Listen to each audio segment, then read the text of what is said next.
afternoon student of standard 7. So welcome in our new session of SS. Here is our textbook. So today we are continuing our chapter 14, conservation and preservation of resources. Okay, so last time हमने land resources किया था, उसी में start कर रहे हैं type of soils. तो how many type of soils we have? So the Indian Council of Agriculture Research ICAR has classified the Indian soil into 8 types. It's one number alluvial soil, red soil, black soil, arid soil, desert soil, mountainous soil, forest type of soil and swamp type of soil. Okay, so these are 8 type of soil जो कि Indian Council of Agriculture Research जिसको ICAR बोलते हैं उन्होंने classified किया हुआ है. Soil erosion and conservation. So what about soil erosion and conservation? Soil erosion means क्या? एक तरीके से जो हवा या पानी या फिर वाटर की वजह से या फिर विंड की वजह से जब बहुत ज़्यादा सॉइल बह जाती है, फ्लो हो जाती है, उसका जो rapid migration of top soil या जो माइग्रेशन हो जाता है वो कहीं soil particles by natural forces, ये किसकी वजह से होता है? नेचुरल फोर्सेस की वजह से. Is called soil erosion. Due to this agricultural productivity of soil is reduce. इसकी वजह से एग्रीकल्चर प्रोडक्टिविटी है सॉइल की वो रिड्यूस होती है. It should be prevented. उसको रोकना चाहिए. तो measure to prevent soil erosion, तो trees should be planted in fallow land. Tree should be planted fallow land पर ट्री प्लांट करना चाहिए. Step farming should be done where there is a sloping land. जहाँ पे sloping land है वहाँ पे step farming होनी चाहिए. A barrier should be built. Barrier भी बनाना चाहिए जिससे कि वो सॉइल इरोजन रुके. Grazing activity on land soil भी कंट्रोल. उसके अलावा ग्रेजिंग एक्टिविटी है वो भी कम होनी चाहिए. Land conservation. लैंड कंजर्वेशन में क्या है? Land conservation means maintenance of soil quality by preventing soil erosion. यानी जो मेंटेनिंग करना सॉइल क्वालिटी का किसकी वजह किससे? Prevention of soil erosion. Soil erosion कम हो. Grow tree on river heavens and mountainous slope to prevent wind gust to the areas close to the desert. Grow row of trees. Uncontrolled grazing should be prevented. Means जो चारा खाते हैं जिस type से uncontrol grazing should be, उसको भी रोकना चाहिए. The organic matter should be added to the soil. Organic matter जो है वो सॉइल में ऐड करने चाहिए. Which has lost its fertility.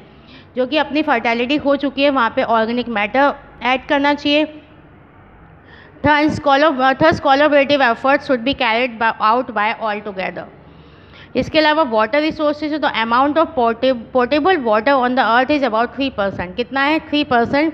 1/3 of earth is covered by water. जो अर्थ का 1/3 पार्ट है वो वाटर से कवर है. Water is a precious gift from nature.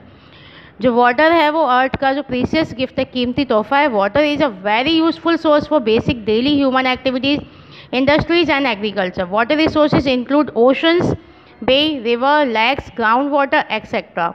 यहाँ जो वाटर रिसोर्सेज है उसमें क्या क्या इंक्लूड है? Oceans, bay, river, lakes, ground water etcetera.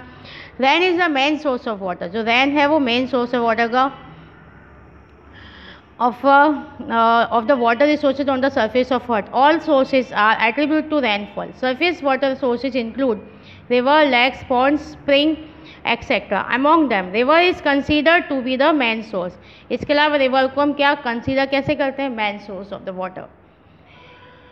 Then water scarcity. ये सबको पता है कि वाटर स्कैर्सिटी है, पानी की कमी बहुत ज़्यादा हर जगह पर. Water is a precious gift from nature. The growing demand for food, for growing population, for growing cash crops, increasing urbanisation and high living standard have result in increasing demand of water. यानी कि आज के time में जो growing demand of food, क्योंकि population बढ़ती जा रही है, कैश क्रॉप बढ़ता जा रहा है, उसके अलावा इंक्रीजिंग अर्बनाइजेशन यानी शहरीकरण की वजह से हाई लिविंग स्टैंडर्ड की इसके रिजल्ट में क्या होता है? जो वाटर की डिमांड है वो डे बाई डे बढ़ती जा रही है. Water is also required for cleaning the dirt. Water किसके लिए रिक्वायर्ड है? डर्ट से यानी मिट्टी साफ करने के लिए भी ज़रूरी है. Currently the crisis of water scarcity increasing in many parts of our country. हमारे कंट्री के काफ़ी पार्ट में क्राइसिस है वाटर की. A shortage of drinking water is observe.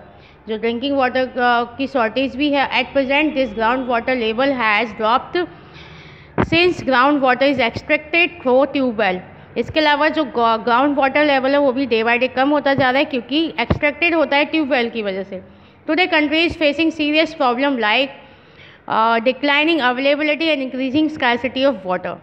यानी आज के टाइम में जो कंट्री है फेस कर रही है काफ़ी सारा ड्रिंकिंग वाटर की कमी को। Maintenance and management of water resources, कैसे मेंटेनेंस करना है। Today a limited amount of water is available, अभी के टाइम पे क्या है, लिमिटेड अमाउंट ऑफ वाटर का available.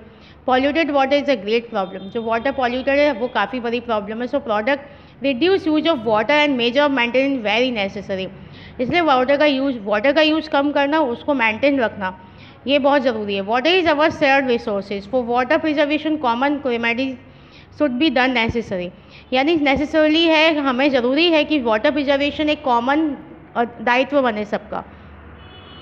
Such as build more and more reservoir, make effort to bring ground level up, water के ज़्यादा रिजर्वियर बनाने चाहिए और एफर्ट दिखाना चाहिए जिससे कि water level, ground water level बढ़ता जाए। हैंसिंग flowing river water, measure should also भी taken to stop and collect rain water, इसके अलावा पानी रोकना, उसको कलेक्ट करने के भी मेजरमेंट होने चाहिए। Such as constructing dam, recharge wells, farm pond etcetera. Apart from this bring awareness and increase public participation in water conservation, water conservation बचाने उसके में पब्लिक अवेयरनेस बढ़ना चाहिए कि पब्लिक ही है जो अगर सेफ वाटर में अवेयर हो जाए तो काफ़ी वाटर बच सकता है। Water should be use Sprüngli in garden and toilet, water को गार्डन एंड टॉयलेट में स्प्रिंगली यानी कम से कम यूज़ करना चाहिए। Protect reservoir and river from pollution unit which use ground water should be monitor, water reservoir and reverse को pollution से बचाना चाहिए और एक यूनिट होनी चाहिए जो कि मेजर मॉनिटर करे किस तरीके से ग्राउंड वाटर के बारे में। इसके अलावा है हमारा नेचुरल रिसोर्सेज, तो years ago human being use tools made of stones for hurting, काफ़ी टाइम पहले ह्यूमन बींग था, हम हमेशा से स्टार्ट करते हैं कुछ ना कुछ टूल्स जैसे कि हंटिंग के लिए यूज़ करते थे स्टोन्स का। This means that relationship between human being and mineral is very old and close, इसकी वजह से रिलेशनशिप है ह्यूमन बींग का और मिनरल का वो काफ़ी क्लोज है। The stage of human development in human culture are known by the name of mineral, हमारा जो डेवलपमेंट है वो इसी नेम से जाना जाता है, जैसे कि stone age, copper age, bronze age, iron age, present time is called an atomic age. The importance of mineral has increased a lot after the industrial revolution. India has enough mineral resources to keep pace for rest of the countries of the world. यानी हमारे पास भी काफ़ी enough मात्रा में human mineral resources हैं। Okay, so you have to read again this chapter. We will meet again next session. Till then, bye. Thank you very much.